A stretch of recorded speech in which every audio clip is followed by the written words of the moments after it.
They told you it's healthy, normal, even good for you, but they never told you the full truth. Your sperm isn't just for pleasure, it's your potential. It's the raw energy of life. And every time you waste it, you give up strength, focus, and the power to become who you're meant to be.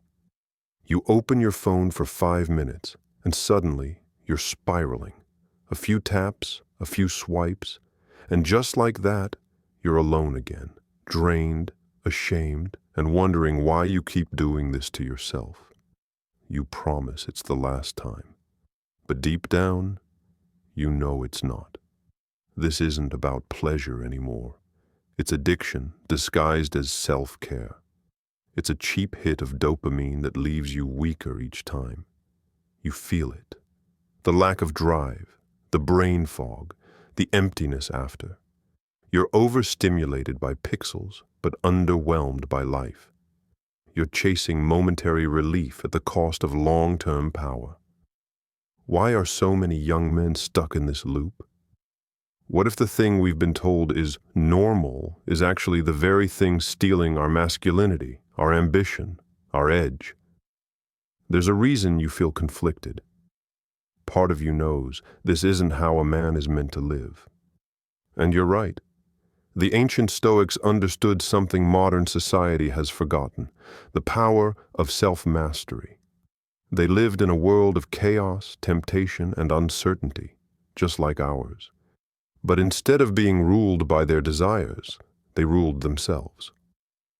Marcus Aurelius, the Roman emperor and philosopher, wrote daily reminders to himself like, "You have power over your mind, not outside events. Realize this, and you will find strength." Seneca taught that pleasure without control is a path to ruin. Epictetus, born a slave, became one of the most powerful voices of freedom, not by escaping chains, but by mastering his own impulses. Stoicism isn't about suppressing your urges. It's about understanding them, and then choosing something greater. What if you could channel your sexual energy into drive, discipline, and clarity? What if that urge wasn't your enemy, but your greatest opportunity? Let's talk about what you're really giving away when you ejaculate. This isn't just about a release of tension.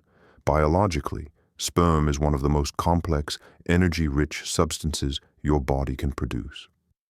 Every drop contains proteins, enzymes, trace minerals like zinc and selenium, neurotransmitters, and even DNA, the literal blueprint of life. Your body doesn't create that casually. It's built through effort, nourishment, and energy. It is quite literally your life force. Ancient cultures understood this long before science could explain it. In traditional Chinese medicine, it was called jing, the essence of vitality. In Indian yogic traditions, it was ojas, the subtle energy of strength, stamina, and spiritual power. Retaining it was seen as a way to build longevity, clarity, and magnetism. Wasting it, on the other hand, was thought to weaken the body, dull the mind, and cloud the soul. And it's not just Eastern traditions. Even in the West, philosophers and warriors alike practiced what we now call semen retention. They believed that mastering their urges wasn't repression. It was refinement. A way to turn raw desire into something greater. Ambition, creation, purpose. Now let's connect that to Stoicism. The Stoics taught that true freedom comes from control, not of the outside world, but of the self. When you allow your body to command your mind, you're enslaved by your impulses. But when you choose discipline over indulgence, you reclaim your power. This is where conservation comes in, not just of sperm, but of energy, time, and intention. A Stoic doesn't waste. He channels. He transforms. Every time you resist the urge to release, you build not just willpower, but potential energy. Like water held behind a dam, that energy can be redirected into work, creativity, training, building something real. Your semen is more than fluid. It's creative power, biologically, spiritually, philosophically, and it deserves more respect than just a tissue and a quick fix. Let's be honest, you felt the effects. That sudden crash after it's over, the guilt, the tiredness, the weird emptiness that settles in. It's not just in your head, it's in your biology. When you masturbate compulsively, especially to pornography, you're not just releasing semen. You're releasing massive doses of dopamine, unnaturally fast. Dopamine is the chemical of motivation, energy, focus. It's what drives you to chase goals, take risks, and do hard things. But when you flood your brain with it through constant stimulation, your receptors start to dull. You need more to feel less. Your baseline drops. Everything feels flat. Suddenly, real life doesn't excite you anymore. That workout you were supposed to do, I'll do it tomorrow. That business idea, not now. That book, that course, that skill you were going to learn, all buried under the weight of one more scroll, one more release, one more hit. You're not lazy, you're overstimulated. Your brain has been hijacked. You've trained it to chase quick pleasure and avoid long-term growth. And the price? It's high. Physically, you feel drained. Your posture gets weaker. Your eyes lose their sharpness. Your skin dulls. Your testosterone dips. Mentally, you can't focus. You procrastinate. You avoid hard things. You numb yourself with noise.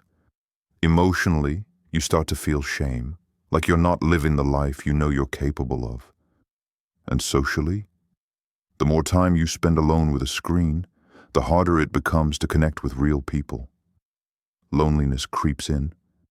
You withdraw. You isolate. Not because you want to, but because you've built a habit of self-destruction dressed up as pleasure. Over time, this pattern kills your ambition. It silences your inner fire. It makes you settle. And here's the scary part. The more often you release without purpose, the more you reinforce the idea that comfort is more important than growth. But what if you could break the loop? The Stoics didn't have smartphones, Wi-Fi, or 24/7 access to explicit content. But they did understand the timeless human struggle, desire versus discipline. Epictetus once said, "No man is free who is not master of himself." To the Stoics, freedom wasn't about doing whatever you want. It was about having the strength to not do what weakens you. They believed that pleasure, when uncontrolled, enslaves a man. But discipline, that's liberation. In today's world, we glorify indulgence. We're told to follow every urge, chase every feeling, and label it self-love. But the Stoics would call that what it really is, slavery to impulse. Marcus Aurelius, ruler of the most powerful empire of his time, still had to remind himself, you must build your life action by action and be content if each one achieves its goal without being distracted. Now think about that. A man who commanded armies, ruled over millions, fought wars, still saw his biggest enemy as distraction. Not the battlefield, not politics, but his own urges. And what do we face today? Not physical wars, but spiritual ones. Silent, daily battles with temptation, convenience, and the path of least resistance. Every time you choose to hold back instead of give in, you win that battle. You train your will like a muscle. Stoicism teaches that self-restraint is not suppression, it's strength. It's choosing your higher self over your lower cravings. It's about mastering the fire inside you instead of letting it burn you alive. In a culture that celebrates doing whatever feels good in the moment, self-control is rebellion. It's the ultimate act of manhood, to rise above comfort, to lead yourself, and to say, I will not be owned by my impulses. Because if you don't control your mind, it will control you. There's a reason Napoleon Hill in Think and Grow Rich dedicated an entire chapter to something most people ignore: sex transmutation. He wrote, "Sex energy is the creative energy of all geniuses. There never has been, and never will be, a great leader, builder, or thinker without highly developed sex energy." But he didn't say suppress it. He said transmute it. That means redirecting that raw sexual energy into ambition, purpose, and power, into building something bigger than a moment of pleasure. This idea isn't just theory. History is full of men who lived it. Nikola Tesla reportedly practiced celibacy, claiming that retaining his energy enhanced his focus and creativity. Muhammad Ali famously avoided sex for weeks before a fight, saying it kept him strong, mentally sharp, and hungry. Steve Jobs explored Eastern practices of sexual control to heighten creativity and discipline. Even Leonardo da Vinci was believed to have abstained in order to devote himself fully to his work. They understood a truth society has buried. Your sexual energy is also your creative energy. It's the fire that can build empires or burn your time, ambition, and potential to ash. Think about it. After you release, your body says, "Mission complete." It relaxes. It loses the drive to hunt. But when you retain, when you hold that energy, your body stays in builder mode. You feel more alert, more aggressive, more alive. Modern men who practice semen retention often report increased confidence and eye contact, higher energy and motivation, deeper voice, sharper mind, stronger discipline, enhanced attraction, not just to others, but to life itself. Because here's the truth. When you stop draining your power, it starts to work for you. You don't just feel like a man, you start becoming one. You were never meant to waste this energy. You were meant to wield it. You don't just break free by wanting to stop. You break free by building a fortress around your mind, your body, and your purpose. Here's the truth. Willpower isn't enough. You need systems. You need structure. You need to make it hard to fail. Start here. 1. No phone in bed. Your phone is a portal to every temptation. Scrolling in bed is where the cycle often begins and ends. Charge it across the room. Use a real alarm. Guard your mornings and nights like sacred time. 2. Cold showers. They train your mind to embrace discomfort. Every time you step into that cold stream, you're saying, "I choose discipline over comfort." Over time, that habit rewires your reaction to urges. 3. Move your body. Sexual energy is physical. If you don't release it, you need to redirect it. Train, lift, run. Do hard things that remind your body it exists for more than just comfort. 4. Meditate daily. You don't conquer urges by avoiding them. You conquer them by observing them without reacting. Meditation gives you space. It teaches you to watch the wave and not ride it. 5. Deep work. Fill your time with purpose. Idle time is enemy territory. Pour your energy into learning, building, creating. When your mission is bigger than your momentary craving, you start to win. 6. Build self-respect, like a muscle. Every time you say no to that urge, you add a brick to your internal fortress. You become someone who can be trusted by yourself. And that is where real confidence comes from. This is more than no fap. It's about becoming the kind of man who doesn't run from his urges, but rises above them. Mastery isn't a destination. It's a daily choice. A war you win one decision at a time. Build your systems. Build your mind. Build your life. Imagine yourself 30 days from now. No more guilt. No more fog. No more wasting hours, energy, or potential on empty habits. Just clarity, strength, momentum. You wake up earlier. You walk taller. Your eyes are focused. Your presence feels different because it is. You're not just holding back. You're leveling up. This isn't about perfection. It's about direction.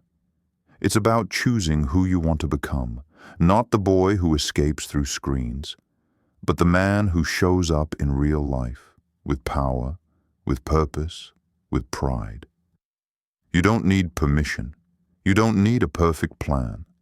You just need to start. Take the next 30 days and commit.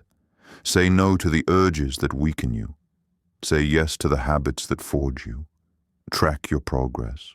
Push through the hard days. Don't run, rise. Be the man you were meant to be, because the world has enough men who chase comfort. It's waiting for men who can carry fire, and that man, he's already inside you. It's time to let him out. If this hit you, it's because you needed it. You're not here by accident. You're here because a part of you is ready to evolve, to take back control, to rise. Don't just click away and forget this. Start today. Make a promise to yourself. Drop a comment and say, Day 1. I'll be in there with you. And if you want more content that pushes you, challenges you, and helps you grow, subscribe. This is just the beginning. Your future self is watching. Make him proud.